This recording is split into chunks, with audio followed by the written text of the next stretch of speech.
सास बहू का झगड़ा। अनामिका की सास पुष्पा अपनी बहू को कुछ खास पसंद नहीं करती थी और इसीलिए दोनों सास बहू में आए दिन झगड़ा होता रहता था। सास बहू के झगड़े के चक्कर में अनामिका के पति मोहित की जिंदगी मुश्किल में पड़ गई थी। बेचारा बार बार माँ और बीवी के झगड़े को सुलझाता ही रहता था, लेकिन दोनों समझने का नाम नहीं लेती थी। वैसे तो सब कुछ ठीक ठाक चल रहा था, लेकिन एक दिन अनामिका और पुष्पा के अंदर जोरदार झगड़ा हुआ और बात कुछ इस तरह थी। बहू, मैंने तुम्हें कल अपनी एक साड़ी धोने के लिए दी थी। हाँ मम्मी जी, वो साड़ी धोकर मैंने आपकी अलमारी में रख दी है। उसी की बात कर रही हूँ मैं।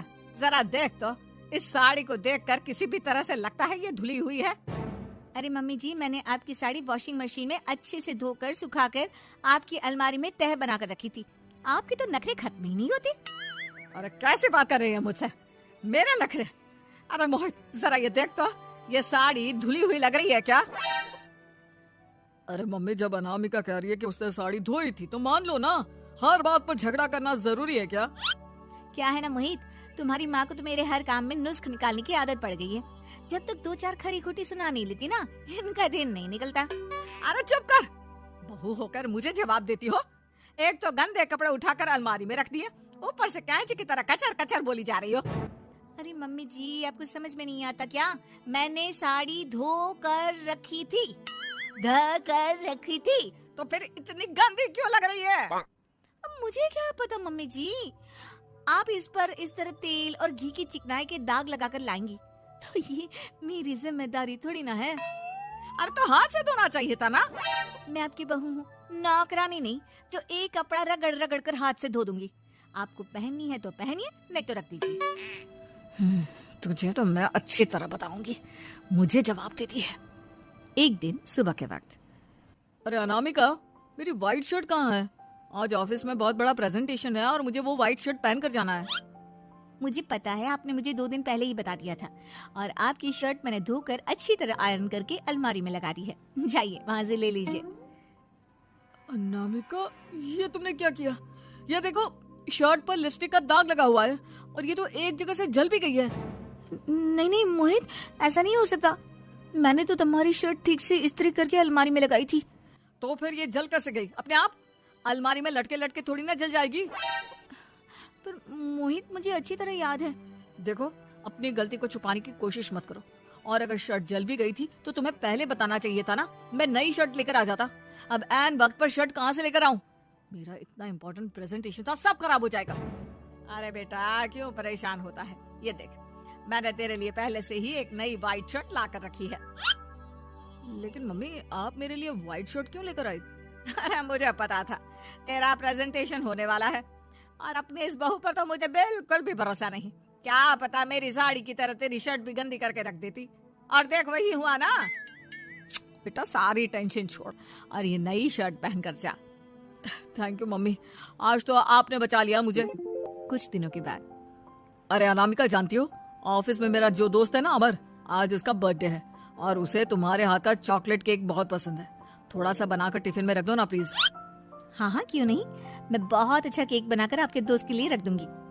तुम्हारे हाथ का खाना खाकर तो वैसे ही मेरे ऑफिस के सारे लोग इतनी तारीफ करते हैं, क्या बताऊं। आप प्लीज एक अच्छा सा केक और बना दो, मेरी तो ऑफिस में शान बढ़ जाएगी। अनामिका केक बनाने के लिए रख देती है। पुष्पा चुपचाप जाकर उस पर ढेर सारा नमक डाल देती है। देख अमर, तेरी भाभी ने तेरे लिए चॉकलेट केक बनाकर भेजा है, तुझे बहुत पसंद है ना? यार, तू बहुत किस्मत वाला है। भाभी इतना अच्छा खाना बनाती है और साथ में केक भी। वैसे भाभी को थैंक यू बोलना। थैंक यू बाद में, पहले तो ये केक खा कर देख। बहुत मेहनत से बनाया है अनामिका ने। अरे यार, इस केक में तो बहुत सारा नमक है। लगता है भाभी ने शक्कर की जगह खूब सारा नमक डाल दिया है। अरे मोहित, तू तो अपनी बीवी की कुकिंग की बहुत तारीफ करता फिरता है। जरा पूछना अपनी बीवी से, केक में नमक कब से डलने लग गया? हाँ, लेकिन उसमें इतना सारा नमक डाल दिया था कि आज ऑफिस में मेरा अच्छा खासा मजाक बना है। मेरे सारे दोस्त हंस रहे थे मुझ पर। अरे बेटा, मैंने तो तुझे पहले ही समझाने की कोशिश की थी। एक नंबर की गैर जिम्मेदार है ये लड़की, कोई काम ठीक से नहीं करती। उस दिन भी गंदी साड़ी रख दी थी मेरी अलमारी में और झूठ बोल रही थी। कुछ दिनों के बाद।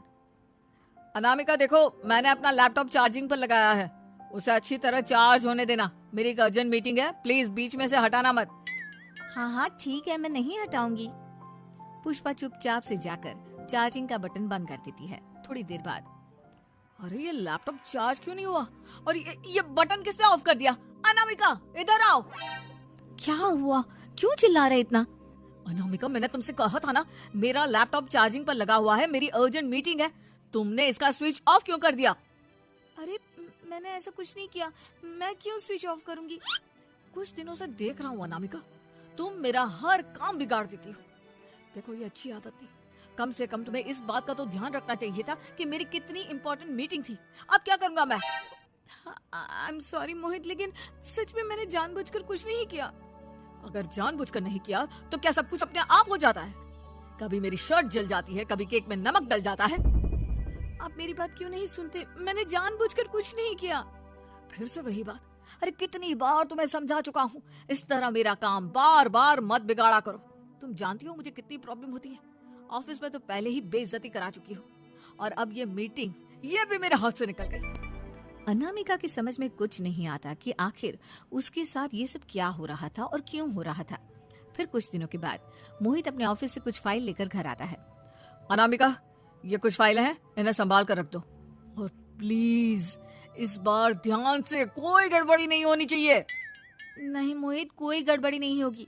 मैं सारी फाइल्स अलमारी में लॉक करके रखूंगी और चाबी अपने पास रखूंगी। अनामिका, जरा अलमारी की चाबी तो देना। क्यों मम्मी जी, आपको क्या काम है? उसमें मोहित की जरूरी फाइल रखी है और मैं नहीं चाहती कि इस बार कोई भी गड़बड़ हो। पता नहीं कुछ दिनों से हर काम खराब हो जाता है। अरे मुझे उसमें से पैसे निकालने हैं और उसके बाद ले लेना अपनी चाबी। मैं खा नहीं जाऊंगी तुम्हारे पति की फाइल। अनामिका को अपनी सास पर शक होता है। चाबी देने के बाद वो चुपचाप छुपकर अपनी सास की हरकत देखती है।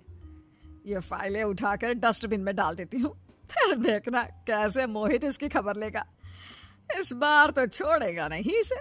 वैसे भी पहले मैंने जो कुछ भी किया है उसकी वजह से अच्छी खासी डांट पड़ी है, मजा आ जाएगा। अच्छा तो ये बात है, सारा काम मम्मी जी बिगाड़ देती है, वो भी इसलिए क्योंकि मेरा उनसे झगड़ा हो गया है। सास के जाने के बाद अनामिका मोहित को बुलाकर लाती है। क्या हुआ अनामिका, क्या दिखाना है? ये देखिए, आपकी फाइल डस्टबिन में पड़ी हुई है। इसीलिए तो कहा था संभाल कर रखना, और तुमने उठाकर ये फाइल डस्टबिन में डाल दी। मैंने नहीं, तुम्हारी मम्मी ने डाली है, मुझसे बदला लेने के लिए, ताकि तुम मुझे डांटो। और अगर मैंने डाली होती तो मैं तुम्हें दिखाने के लिए बुलाकर तो नहीं लाती ना। सही कह रही हो, मैं अभी मम्मी से जाकर बात करता हूँ। थोड़ी देर बाद, मम्मी सच सच बताइए, मेरी फाइल अलमारी में से निकालकर डस्टबिन में आपने डाली थी ना? अरे अपनी माँ पर इल्जाम लगाता है, शर्म नहीं आती तुझे? मैं इल्जाम नहीं लगा रहा हूँ मम्मी, जो सच है वही पूछ रहा हूँ। आप जल्दी से बताइए आपने ऐसा क्यों किया? अरे तो क्या करती, तेरी बीवी मुझसे झगड़ा करती है, उल्टे सीधे जवाब देती है, मुझे उससे बदला लेना था। अरे मम्मी, लेकिन आप दोनों के झगड़े के चक्कर में मेरा कितना नुकसान हुआ है, ये कभी सोचा आपने? मम्मी जी, अगर आपका बदला पूरा हो गया हो तो आइंदा ऐसी कोई हरकत मत करना, क्योंकि अब आपकी सच्चाई हमारे सामने आ चुकी है। यह तो वक्त ही बताएगा मैं क्या करूंगी और क्या नहीं। मम्मी जी, कहा ना आप ऐसा कुछ नहीं करेंगी। अरे मेरी जो मर्जी आएगी वो मैं करूंगी। मेरा सर घूम रहा है, सास बहू के झगड़े में मेरी जिंदगी का तो कचरा हो गया है, कचरा।